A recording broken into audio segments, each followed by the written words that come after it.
बुलेटिनची सुरुवात आताच्या सगळ्यात महत्त्वाच्या आणि तितक्याच धक्कादायक बातमीने करतोय। बातमी पुण्यातून आहे। राज्यात एकीकडे कायदा आणि सुव्यवस्थेचा मुद्दा गाजत असताना शिक्षणाचं माहेरघर असलेल्या पुण्यामध्ये धक्कादायक घटना घडलेली आहे। पुण्यातील स्वारगेट बस स्थानकामध्ये एका 26 वर्षीय तरुणीवर चक्क बसमध्ये अत्याचार करण्यात आलेला आहे। तर पीडित तरुणीची ससून रुग्णालयामध्ये वैद्यकीय चाचणी करण्यात आली। वैद्यकीय चाचणीचा रिपोर्ट संध्याकाळपर्यंत प्राप्त होणार आहे। तर पीडित तरुणीवर सध्या उपचार सुरू आहेत। दरम्यान या धक्कादायक घटनेचं एक सीसीटीव्ही फुटेज देखील आता समोर आलेलं आहे।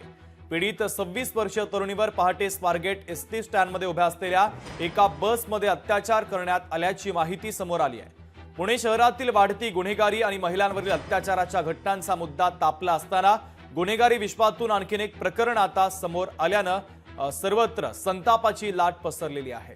या संदर्भातील काही सीसीटीव्ही फुटेज हे लोकशाही मराठीच्या हाती लागलेले आहेत।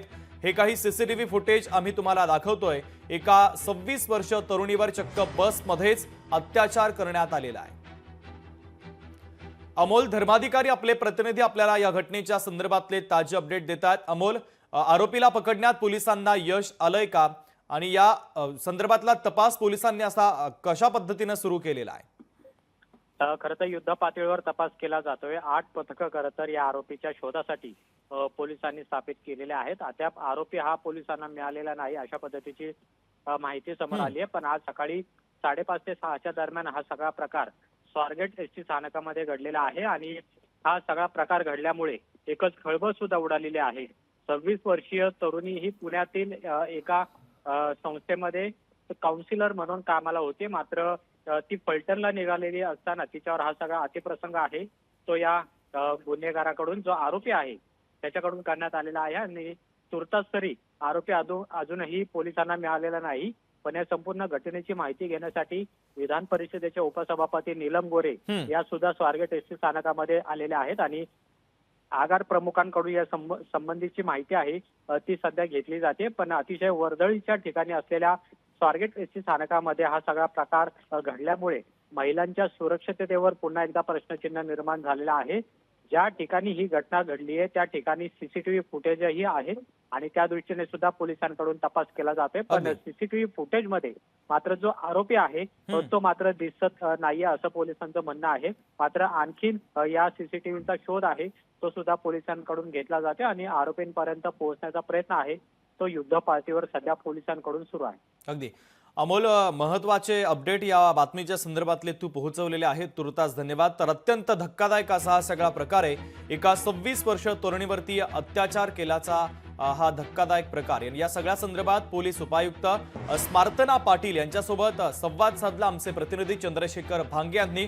पोलीस अधिकाऱ्यांनी काय माहिती दिली आहे ती आपण ऐकूयात। स्वारगेट बस स्थानकावरती पाकिटमारी करणारा महादेव गाडे या आरोपीनं एका महिलेवरती लैंगिक अत्याचार केलाय। स्वारगेटच्या बस स्थानकावरती हा सगळा प्रकार झालाय। मॅडम काय सांगाल? एक पाकिटमार आहे त्याच्यावरती विविध गुन्हे दाखल आहे। आरोपी असून हा एका प्रवासी महिलेवरती 26 वर्षाच्या लैंगिक अत्याचार केलाय। सगळा प्रकार ऍक्च्युली ही जी तरुणी आहे हिच्या गावी चाललेली होती 5:30 पावणे 6च्या दरम्यान। ही स्वारगेट बस स्टँडला बसची वाट पाहत होती। त्यावेळेला आरोपीनं तिथं येऊन तिच्याशी ओळख करून घेतलेली आहे। ते दोघं तिथं बोलताना दिसत आहेत आणि तिला गोड बोलून त्यानं विचारलं की ताई तू कुठं चालली म्हणून। त्यावेळेला तिनं त्याला सांगितलं की मी फलटणला चाललेली आहे म्हणून। आणि त्याच्यानंतर मग तो तिला म्हटलं की फलटणची बस तर तिकडे लागलेली आहे म्हणे, तू इथं काय करते? तर ती म्हटली नाही बस इथंच लागेल म्हणे।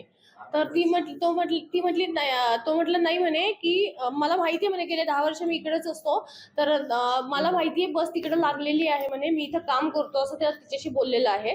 आणि तो तिला तिकडे घेऊन गेला गोड बोलून की चल त्या बसमध्ये मी तुला बसवतो म्हणून असं बोलून गोड बोलून तो तिला घेऊन गेलेला आहे तिकडं। आणि तिथं गेल्यानंतर बसमध्ये अंधार पाहिल्यामुळं मग तिनं विचारलं की ह्याच्यात अंधार कसा आहे? तर तेव्हा सांगितलं की ही रात्रीची लेट झालेली बस आहे, लोक ह्याच्यात झोपलेले आहेत म्हणून याचे दिवे बंद केलेले आहेत, तर तू वरती चढून टॉर्च लावून चेक करून घे म्हणे की बसमध्ये लोक आहेत का नाही येते असं तिच्याशी गोड बोलून त्यानं तिला वर चढायला लावलं। आणि वर चढल्यानंतर त्यांना नंतर दरवाजा लावून घेतला आणि तिच्याशी अतिप्रसंग केलेला आहे।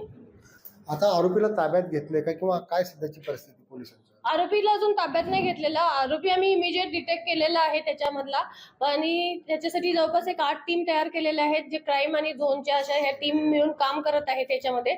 आणि कालपासून त्याच्या गावी पण जाऊन सर्च घेतलेला आहे, तिथल्या शेतांमध्ये सर्च घेतलेला आहे. याच्यामध्ये डॉग स्क्वॉडची आम्ही मदत घेतलेली आहे, टेक्निकल इव्हिडन्स वगैरे याचाही मदत घेऊन आम्ही आरोपीला म्हणजे पथकं सगळ्या भागामध्ये शोधत आहे.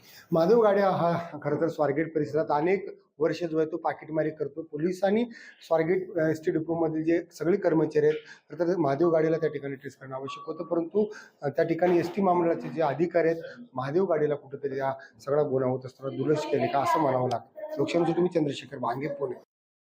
दरम्यान या सगळ्या घटनेच्या संदर्भात काही राजकीय प्रतिक्रिया येत आहेत, आपण पाहूयात. पुण्यातली कायदे सुव्यवस्थेची पकड अत्यंत सैल होत चाललेली आहे. पोलिसांचा धाक नावाची गोष्ट तर आता काही उरलेलीच नाहीये. वारंवार हा प्रश्न उपस्थित केला जातो की पुण्यातल्या ज्या गर्दीच्या जागा आहेत, विशेषतः शाळा, कॉलेज, बसस्टँड आणि रेल्वे स्टेशन, इथे पोलिसांची अधिकची गस्त वाढवली पाहिजे, मात्र ते होताना दिसत नाहीये. आजची घटना फक्त गंभीर नाही तर पुण्याच्या संस्कृतीला न शोभणारी आहे. या सगळ्या संबंधाने पुण्याच्या पालकमंत्र्यांनी यात लक्ष घालावं आणि पुणे पोलिसांचं नेमकं चाललंय काय यावर पालकमंत्र्यांनी निश्चितपणे त्यांना जाब विचारावेत अशी अपेक्षा आहे. आयुक्तांशी बोललोय, ताबडतोब संबंधित कोण गुन्हेगारात सापडले पाहिजे त्याच्यावर कारवाई झाली पाहिजे. या शहरात असलं कुठल्याही प्रकार चालू देणार नाही, त्यामुळे मी तशा पद्धतीने सूचना दिलेल्या आहेत. अशा घटना महाराष्ट्र सहन करणार नाही, महाराष्ट्रातले कोणतीही जनता सहन करणार नाही. यामध्ये कोणत्याही प्रकारचं राजकारण नाही. ही घटना आमच्या महाराष्ट्रातल्या कोणतेही माय भगिनी असेल ती आमची आहे आणि म्हणून या घटनेचा आम्ही तीव्रपणे निषेध तर करतोय, परंतु जेवढ्या शक्य होईल तेवढ्या शक्य तातडीनं अशा लोकांना फासावर लटकवलं पाहिजे. लोकशाही मराठी ऐका, पहा, जागरूक रहा.